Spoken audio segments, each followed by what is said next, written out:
تازه د پخواني ولسمشر محمد اشرف غني بیړنی پیغام. آیا د افغانانو ترمنځ د یووالي لوی بدلون رامنځته کیږي؟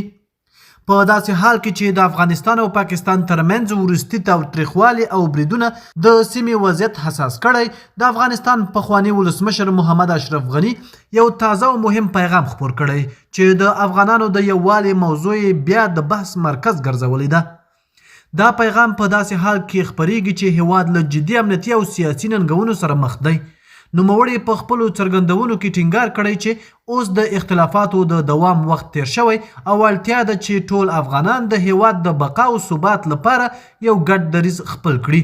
د هغه په وینا اوسنی وضعیت د دې غوښتنه کوي چې د ملي ګټو لپاره ګډ اقدام وشي څو هیواد له روانو فشارونو څخه راووځي. محمد اشرف غني ویلي چې پر افغانستان هر ډول برید د ټول ملت پر وړاندې یو جدي ګواښ دی او باید افغانان په ګډه د خپل هیواد د دفاع لپاره ودرېږي. هغه زیاته کړې چې که افغانان سره متحد شي نو کولی شي د هر ډول ګواښ پر وړاندې قوي دریځ خپل کړي.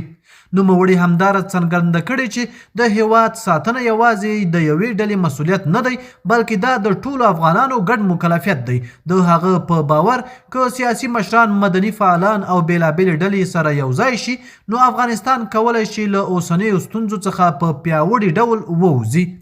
په خپل پیغام کې هغه د دې یادونه هم کړې چې د هیواد راتلونکي لپاره باید د همکارۍ فضا پراخه شي څو ټول افغانان وکولی شي د ثبات، پرمختګ او آبادۍ په برخه کې فعاله ونډه واخلي.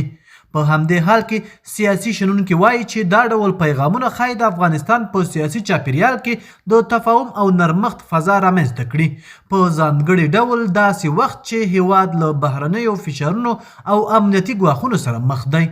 بلخوا د پاکستان وروستي بریدونه د خلکو له پراخ غبرګونونو سره مخ شوي او ګڼ شمېر افغانانو یې غندنه کړې ده.